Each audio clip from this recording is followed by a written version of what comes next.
What's good, fam? We back at it with another video. First off, shout out to your girl Toonz. Shout out to her for making these dope videos. These is really dope. I enjoyed the Rochelle, the first one. It was really dope, man. Shout out to you. But before we get to Tanya, we gonna talk about this skeezer here. I did not like this woman, man. I did not. Now, shout out. Now, I'm just talking about the character. All right. Now, the actress, shout out to you. You played your role really, really good. But I'm talking about the character. She's the skeezer. Everybody hates Chris except for Miss Morello. And yeah, was she racist? Hell yeah, she was racist. Ooh, man, let's just get into the video, bro.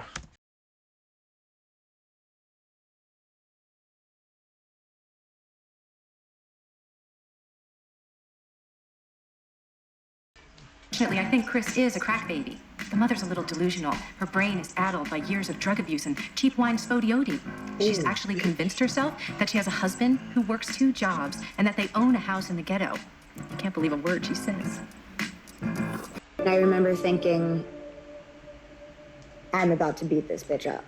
At this point, all of you know who Chris is in the show, so let's skip to the teacher. I heard all your cries for me to do Miss Morello. I broke down Rochelle, the mama, Tanya, the annoying brat daughter. Let's discuss quite possibly the questionable funniest character on the show. Among its colorful cast of characters, few stand out quite like Miss Vivian Morello, Chris's well-meaning but painfully ignorant teacher at Corleone Junior High School. Her character is a complex, contradictory figure, someone who deeply believes in doing good, yet constantly reinforces racist stereotypes. Miss Morello serves not only as a reoccurring comedic presence, but also as a satirical symbol of the misguided, unintentionally racist ally. Inga, binga, binga, bunga. Chris, what tribe are you from? I don't know. Bitch. Barnes in polo brown, a color that's rich, sophisticated, and deeply considered. Luxury isn't loud, it's lasting. From Alan Edmonds, a darker shade of discernment.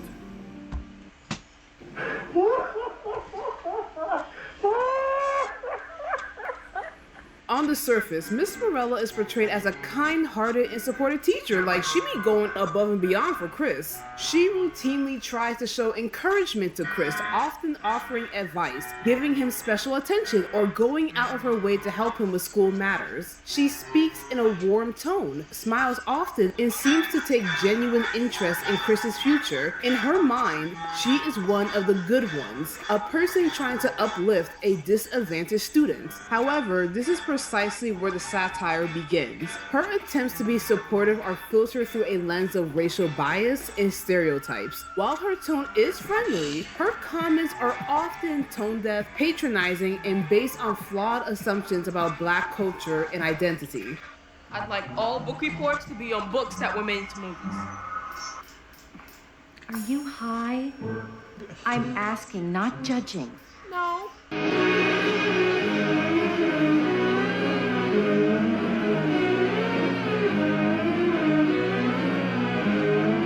Miss Morello is not an overt racist in the traditional sense. And what I mean in the traditional sense, because when you think of a racist person, you think of someone in your face, whole body language screams hate. You feel the negative energy coming off of them in waves. But with Miss Morello, she doesn't express hatred or malice. Rather, her racism is, dare I say, unintentional, paternalistic, and rooted in ignorance. She believes she understands Black people, but her understanding is entirely based on media stereotypes, societal myths, and fetishized representations. Listen to me. The number of times she was thirsting after a Black man is crazy. I mean, I don't blame her. Black don't crack. What's that old saying? Once you go black, you never come back? But nah, in all seriousness, where did that phrase come from? Because for the life of me, I never knew she went after a lot of Black men in the show.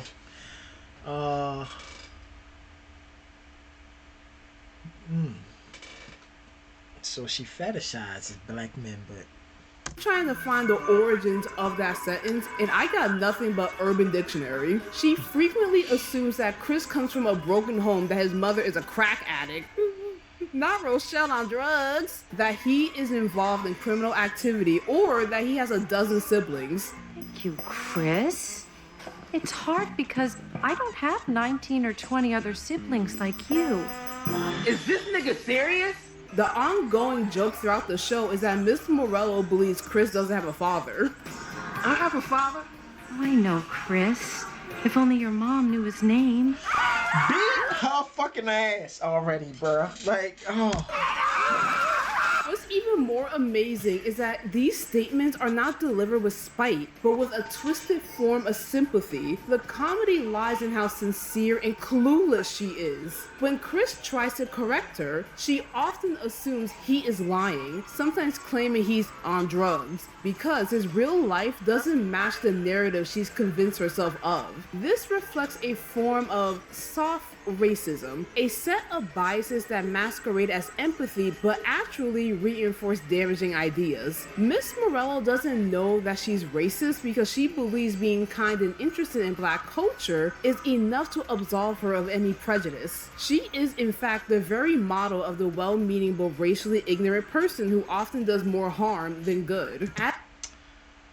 Okay. I'm with you. Adding another layer to her character is the show's running joke that Miss Morello has a different Black boyfriend or is interested in one in nearly every episode. She frequently references them in overly sexual, exaggerated terms, clearly fantasizing about them rather than engaging in meaningful relationships. This is not just a throwaway gag, it's part of the satirical commentary on people who sexualize Black bodies while still holding on to deeply racist beliefs. I want to read about the real Black men who walk the gritty streets of the hood. People like Superfly, the Mac, Black Belt Jones, Truck Turner, and Blackula. Who the hell is Blackula? He's a vampire. Well, gosh, no wonder I don't know who Blackula is. This movie came out in 1972. Bloodsucker, deadlier than Dracula. If you want to see it, it's on Tubi. And it's trash. Listen, I'm a late 90s baby. I'm literally the last of the 90s babies. Apparently, this movie is about an 18th century African prince is transformed into a vampire by Count Dracula, cursed with the name Blackula. You shall be Blackula. Blackula. They really couldn't came up with anything else, huh? And entombed in Dracula's castle. You see the way he turned around? Be Blackula.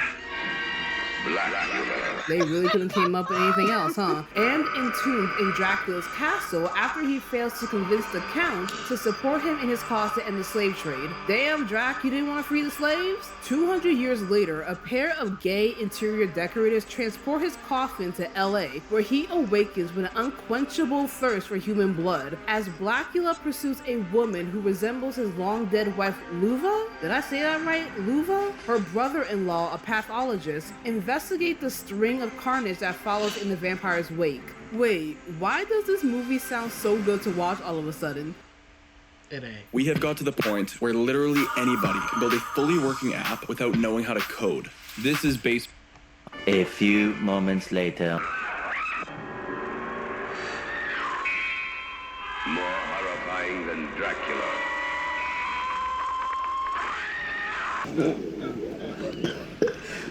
I ain't gonna front out of it hauling ass if she was coming down that fucking aisle.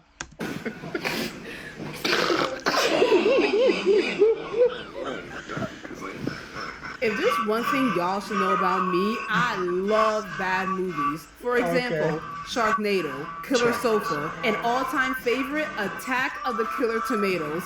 All of them is on Tubi. Attack of the Killer Tomatoes. They'll beat you, bash you, squish you, mash you, chew you up for brunch, and finish you off for dinner or lunch. I I am so sorry about that. Let me get back to Miss Morello. I got distracted so easily. Miss Morello's obsession with black men, combined with her assumptions about Chris's background, makes her an example of how attraction or interest in another race does not equate to respect or understanding. This adds depth to her character. She thinks her dating history makes her culturally aware, when in fact it only highlights her shallow engagement with race. Chris Rock's adult narration is essential in exposing Miss Morello's ignorance to the audience. While Chris the character often tolerates her behavior with silent resignation, Rock's voiceover provides biting sarcasm, frustration, and humor. His commentary flips the narrative, ensuring that the audience sees Miss Morello not as a savior figure, but as a source of ironic satirical comedy. Every time Miss Morello says something outlandish, like assuming Chris's father is absent or that his mother is a crackhead. Now listen, as many faults as Rochelle has, we are not going to call her a crackhead. Rock's narration deflates her false confidence and highlights how out of touch she truly is. This narrative device ensures that she is the butt of the joke, not Chris. The violence, all set to a jazzy beat. Oh, this is a jazzy beat I want to give her. Miss Morello is not just a character for laughs. She is a satirical critique of a specific type of person in American society.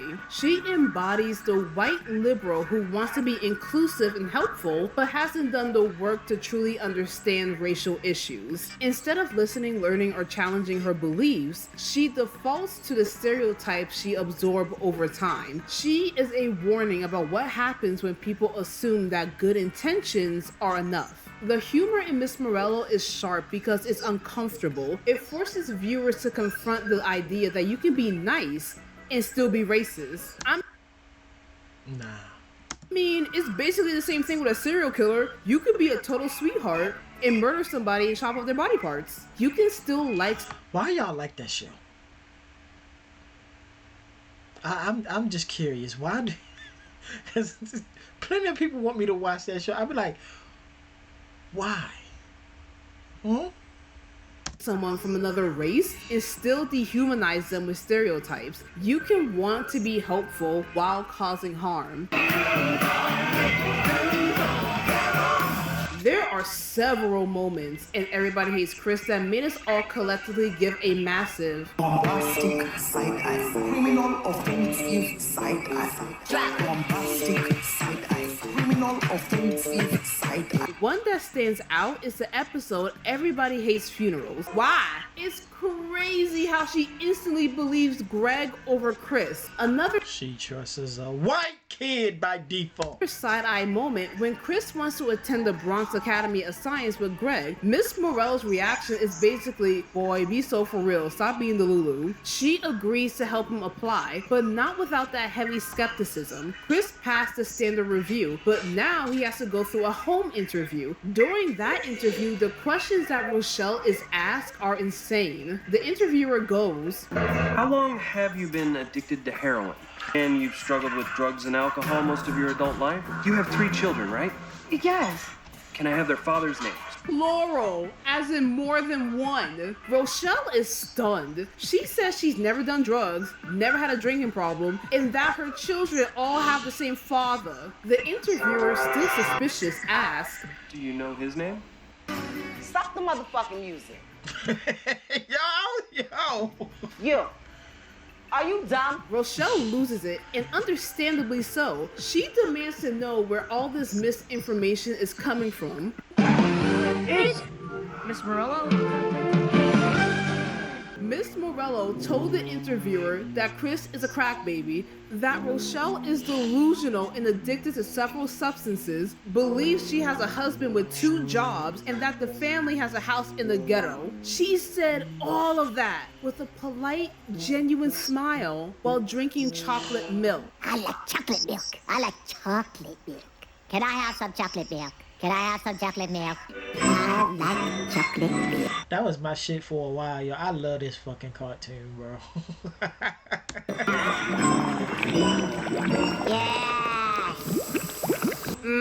I'm sure that chocolate milk tastes real good. She's acting all perky like she didn't just destroy this family's entire reputation. And here's the gag. Chris finally gets accepted to the Bronx Academy, but was swiftly denied because, as it turns out, Chris does have a father who works 2 jobs, and his mother isn't a drug addict, and Miss Morello has the nerve to say, Chris, why did you lie?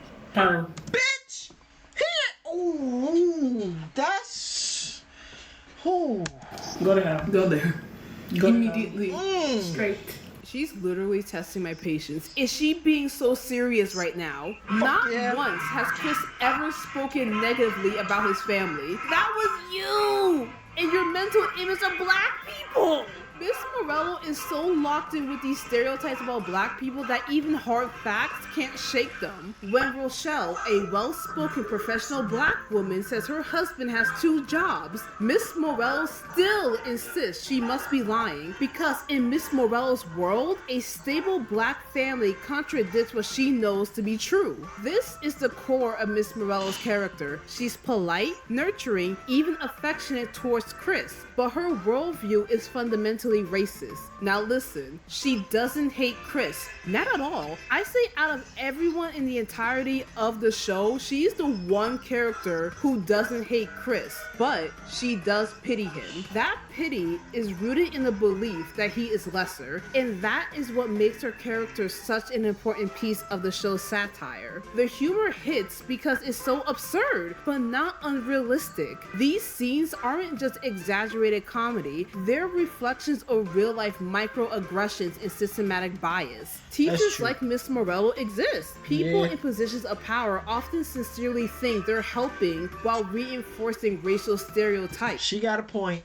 She got questioning black intelligence and assuming dysfunction at home. Her character represents those who remain stuck in their biases because they never confront them. They simply assume their empathy protects them from criticism. This also enhances the show's realism. In real life, not everyone has a redemption arc. Some people remain ignorant because their worldview is too comfortable to challenge. Miss Morello is a comedic exaggeration of that person. Chris, after looking at your test results, I'm very concerned. I've been getting my ass whooped for 2 years and now she's concerned? Miss Morello's character is a masterclass of satirical writing, balancing absurd humor with sharp cultural critique. She's funny because she's so wrong, yet so convinced she's right. She's frustrating because she means well, but never realizes the harm she causes. She's nice. But being nice isn't the same as being good. In a show that often explores racism, economic struggle, and adolescence through humor, Miss Morello stands out as a character who makes the audience laugh while also making them think. Her existence in the show reminds us that racism isn't always aggressive or hateful. It's often subtle, internalized, and carried out by people who truly believe they're helping. She doesn't hate Chris. She likes him, but she doesn't see him. And that's what makes her so funny and so important as that bitch ain't never made me laugh in this show. I ain't even going front. She pissed me off more. A character. And as always, don't forget to like, comment, and subscribe to the notification bell so you never miss an update. And I just accepted the fact that I'm gonna be doing an analysis on every character from Everybody Hates Chris. I have done Rochelle, Tanya, and now Miss Morello. And I read your comments, and I hear a lot of you want me to talk about how Greg is not a good friend. So that is coming up soon. And next month is the month of fathers, so I'm definitely doing Julius. So y'all let me know if y'all want me to react to any of those, man. But yeah, I don't give a shit. Like she soft racism is racism to me. I did not like her. The only funny part about it is Chris Rock actually had a couple of good comebacks when it come to her. But fuck her. I did not like the character in the show. I was just waiting for Rochelle to just go up there and kick her ass. If I'd have told my mom about that, my mom would have already been up there whooped their ass already. My aunts and them too. Yeah, I did not like her. Yeah, the actress, I ain't got no beef with you. Just the character, yeah, she wasn't shit. Shout out to you again, YaGurlToonz. This was a dope analysis on your end. I ain't gonna front. But yeah, fuck Miss Morello. I did not like her, man. Say that shit to my motherfucking kid. Then you got the audacity to sit up in here and say that this man lying when it was you. Ooh, that would have set me the fuck off. I'd have snapped.